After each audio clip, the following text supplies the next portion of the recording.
Olá, Gino. Olá, Eve. E os dicas, Daniela. Boa noite, pessoal. Tudo jóia? Hoje eu tô aqui num lugar um pouquinho improvisado, mas com vontade mesmo de estar num lugar improvisado para falar com vocês sobre o tema dessa live de hoje que eu preparei assim com muito carinho para vocês. Bom, antes de eu falar assim especificamente sobre o tema da live que eu já deixei fixado aqui, né? Pare de reclamar. Eu queria falar um pouquinho com vocês assim sobre o meu objetivo com o meu perfil aqui no Instagram e o meu objetivo dessas lives que eu faço com vocês, do material que eu fiz para vocês também. Qual é o meu objetivo? Por que eu faço isso?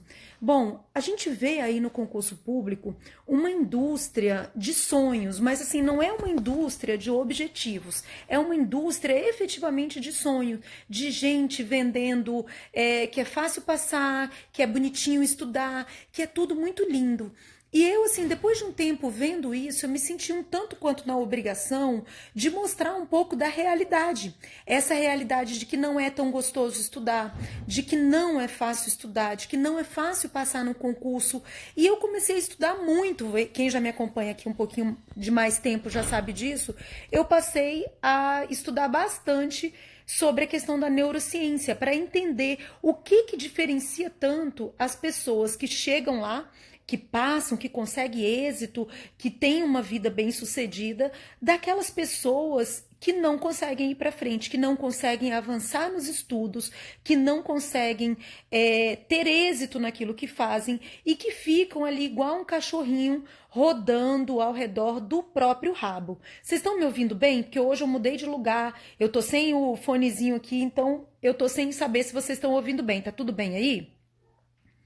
Priscila, obrigada. Tá ouvindo direitinho? Karen, tá ouvindo? Pan chegou aí, sempre me ajuda também. Bom, e aí, tô achando que vocês estão ouvindo, que vocês não estão respondendo.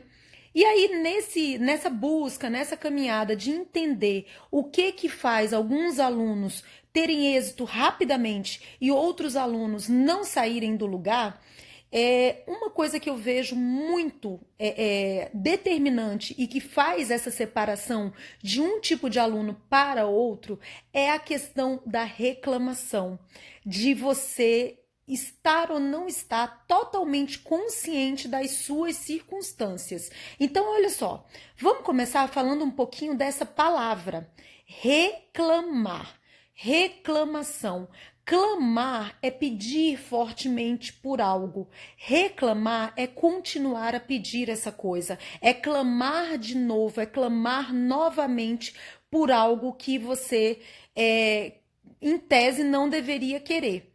Pois bem, quando você reclama de algo, então, por exemplo, você reclama de não passar em concurso, você reclama do seu trabalho, você, no fundo, tá pedindo aquilo ali novamente. Então já começa por aí que a gente deve ter muito cuidado com o que a gente reclama. Mas fora disso daí, fora dessa questão terminológica, né, do verbo reclamar, a verdade é que as pessoas, e eu coloco aqui, eu também já fiz muito isso, as pessoas se acostumam a reclamar, a criticar o que tem acontecido, o que está acontecendo na sua vida, sem pensar no que fazer para mudar. Então a gente tem a mania de julgar tanto os outros como a nós mesmos, sem pensar em soluções, o que a gente pode trazer de novo, o que a gente pode mudar. Então, olha só, quando a gente toma uma decisão na vida, seja ela qual for, seja uma decisão de casamento, seja uma decisão de ter filhos, seja uma decisão de mudar de emprego, seja uma decisão de estudar para concurso, a primeira coisa que a gente deve fazer é ter a total consciência da nossa circunstância, da nossa realidade. Então vamos lá, eu vou dar um exemplo para vocês da minha história de concurseira. Então, quando eu vim para Brasília estudar para concurso, eu terminei a faculdade lá em Roraima, formei na Universidade Federal de Roraima em 97. E eu decidi que eu viria para Brasília fazer um curso preparatório para concurso, porque eu queria ser juíza. O meu pai, extremamente ciumento, extremamente rígido na nossa criação, não me deixava vir. A única forma de eu conseguir convencer o meu pai foi dele me mandar para um pensionato de freira. Então, Eu vim para Brasília para morar num pensionato de freira, que eu tinha horário para chegar em casa. Não podia entrar no pensionato caso eu chegasse depois de meia-noite. Então, quais eram as minhas circunstâncias? Qual era a minha realidade? Eu estaria morando sozinha em Brasília, eu estaria morando num pensionato de freira e eu teria dinheiro contado, porque meu pai sempre foi muito rígido com a questão financeira. Então, dentro dessa realidade, eu poderia ou ficar reclamando porque eu via outras pessoas estudando ali no mesmo contexto meu, que tinham dinheiro, que tinham carro, que moravam com pai e mãe, ou eu poderia tomar total pé da minha circunstância concreta e aceitar e trabalhar com aquilo. Nisso eu quero entrar agora na sua história, no que acontece com você. Se você não tem dinheiro suficiente, se você tem filhos ou não tem filhos, se você tem marido ou não tem marido, se você tem pouco tempo de estudo ou não tem pouco tempo de estudo, eu falo isso para os meus alunos e agora eu te falo isso aqui para quem até não me conhece direito. Eu não tenho a menor pena de você, porque eu tenho absoluta certeza que qualquer que seja a história que você me contar, tem uma história pior do que a sua acontecendo. O que que você precisa saber? O que que você precisa fazer para melhorar isso daí? Você precisa vamos usar uma palavra da moda? Você precisa fazer uma imersão na sua realidade. Imersão na sua realidade. Faz aí uma lista, um checklist de como estão hoje as suas circunstâncias para estudar para concurso. Então, por exemplo, você anota aí quanto que você tem, o que que você tem de dinheiro. Você vai ter esse problema financeiro ou não vai ter esse problema financeiro? Fora disso, a questão de tempo. Quanto tempo que você tem para estudar por dia? A questão de eventual apoio familiar. Você tem ou não tem esse apoio familiar? Então, coloca tudo isso no papel, mas de uma forma bem realista mesmo. E pensa, eu vou estudar, eu estou determinado a fazer algo na minha vida. Se não for estudo, isso serve para a vida mesmo. Eu estou determinado. Apesar dessas circunstâncias, eu estou determinado a fazer isso com essas circunstâncias. Esse apesar de, esse com as circunstâncias, é o verdadeiro amor. Então você vê tanto o amor pelo processo de estudo, como o amor até pelo próximo. A gente quando está num casamento, por exemplo, você só pode dizer que você ama verdadeiramente aquele seu cônjuge quando você conhece os defeitos dele. Você sabe, porque quando você não sabe dos defeitos do seu namorado ou do seu cônjuge, isso não é amor, isso é uma paixonite. O amor verdadeiro, o amor maduro, o amor que aquele amor bíblico, né? Que tudo perdoa, que tudo suporta. É um amor que conhece os defeitos, é um amor realista. Então você sabe quais são os defeitos da pessoa e você ama a pessoa apesar dos defeitos. Então, assim, tem uma história aí de um casalzinho que a mulher ficava muito irritada com o marido porque o marido andava fazendo barulho. Então ele fazia um barulho assim, tipo de tamanco quando ele andava. E quando ela percebeu isso no casamento, a certo ponto do casamento, isso começou a incomodar demais. Ela pensou muito em se separar, ficou muito incomodada com isso daí, que ela tinha como um defeito grave, porque ela não conseguia dormir. Depois de um tempo, com o amor mais consolidado, com o amor mais maduro, ela começou a amar aquele defeito também, a suportar aquele defeito. Então ela falava, não, eu consigo suportar esse defeito porque a pessoa tem várias outras qualidades, então eu suporto, ainda não consigo dormir, mas eu suporto esse defeito da pessoa. Passado mais um tempo, com amor mais maduro, ela começou a amar aquele defeito, parou de ver aquilo como um grande defeito e falou, é dele, eu consigo dormir até com isso daqui, e parou de sofrer com aquilo dali. Passado mais tempo ainda, o marido dela morre. E aí essa mulher, ela começa a não conseguir dormir pela falta daquilo ali.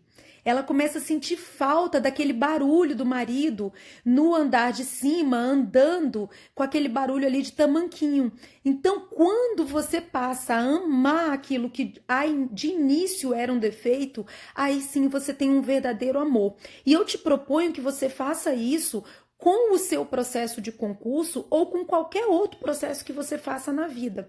Primeira coisa para você amar esse processo é conhecer o defeito. Enquanto você não conhece os defeitos do processo, e esse é o meu grande papel aqui, você não tá amadurecido para enfrentar aquilo dali. E é isso que separa aqueles que passam no concurso daqueles que ficam no mesmo lugar. Quando você tá no mesmo lugar, você tá apaixonado. Então, eu tô apaixonado pela ideia de ser juiz, eu tô apaixonado pela ideia de ser promotor, tô apaixonado pela ideia de ser analista judiciário, mas eu não consigo lidar com a situação de que eu só tenho 1 hora de estudo por dia. Eu não consigo lidar com a situação de que eu tenho 3 filhos para cuidar. Eu não consigo lidar com a situação de que a minha família não me dá apoio.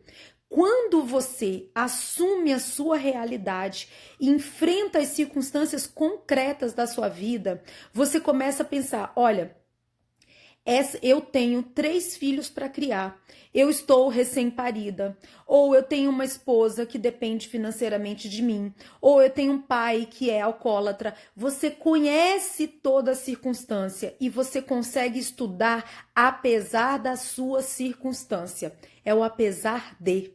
Tá? Então você consegue estudar, você consegue progredir, você consegue as coisas na sua vida apesar das suas circunstâncias. E eu falo e repito, não adianta você me contar qualquer situação concreta da sua vida real que eu te garanto que tem gente passando por situação pior do que a sua. Então eu não tenho menor pena. Se você decidiu que você quer passar num concurso ou você quer algum objetivo grande na sua vida, pare também de ter pena de você.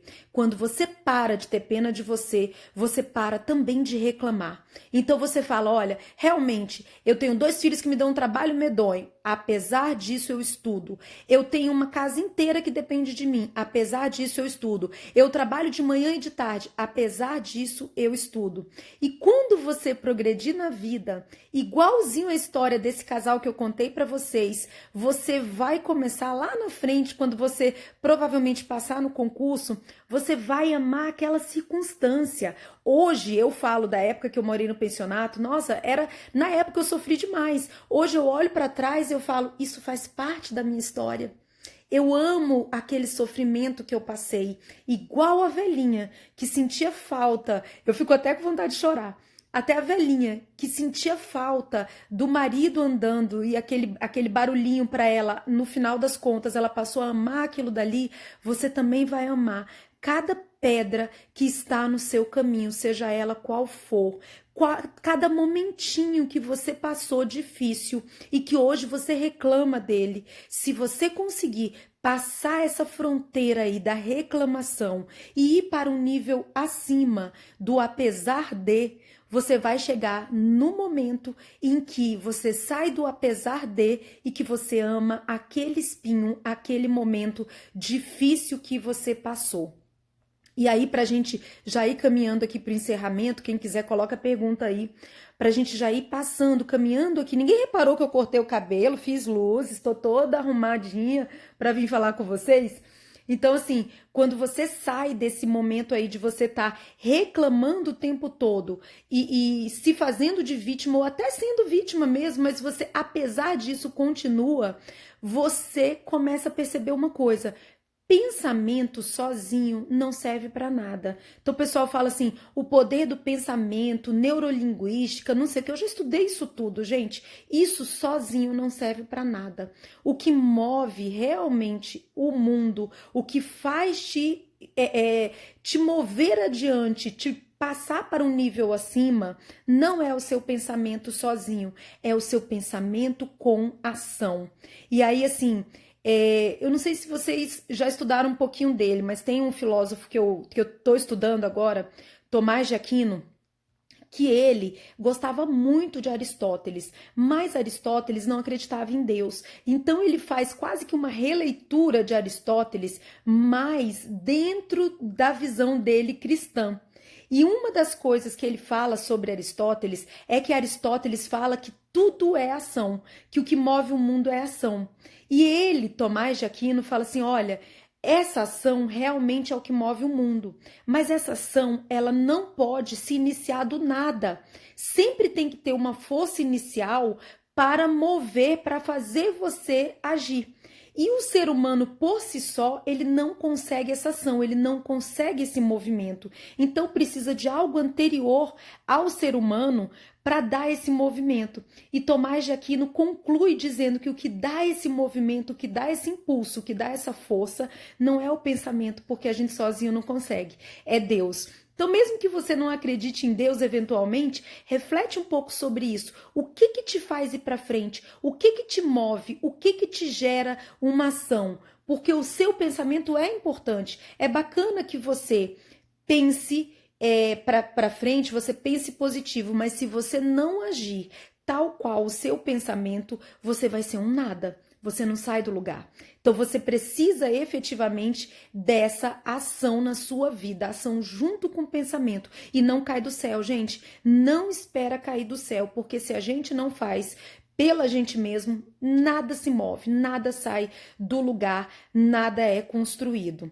Então alguém perguntou aí para mim, estudar 4 horas por dia dá para ser juiz? Eu te falo que estudar 1 hora por dia dá para você começar a pensar em ser juiz, em ser promotor. Porque quando você começa, quando você age e você começa com essa 1 hora por dia e cria esse hábito, essa sua 1 hora em pouco tempo vai se transformar em 2. Então se você já tem hoje 4 horas, pode começar, porque você vai conseguir otimizar o seu tempo para que cada minuto do seu dia seja útil e seja produtivo. Eu falo isso o tempo inteiro, eu não desperdiço. Tem gente, como é que você consegue ler tanto? Como é que você consegue estudar tanto?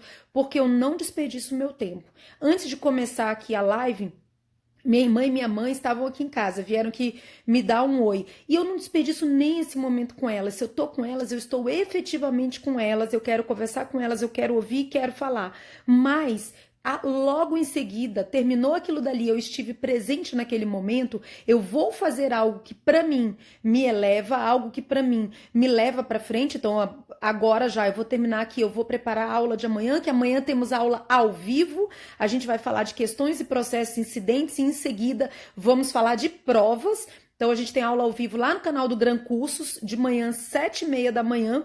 E aí eu tô o tempo inteiro aproveitando o meu tempo. Você consegue fazer isso? Dá o primeiro passo. Fica comigo aqui. Eu vou estar sempre tentando te ajudar, mas dá o primeiro passo. O mais difícil é o início dessa ação. A partir do momento que você para de ter pena, que você tem consciência das suas circunstâncias, sejam elas quais forem, e você toma total consciência e apesar delas, você consegue uma ação, você tá no caminho para mudar o seu futuro. Eu fiz isso, gente, eu faço isso até hoje. Não tem outra saída para você mudar. A saída é agir. Então, olha, obrigada aí pela companhia. Vou deixar a caixinha de perguntas que vocês gostam abertas. Perguntem, eu adoro responder. Se eu não respondo na hora, eu vou responder depois. E fiquem com Deus. Boa noite a todos.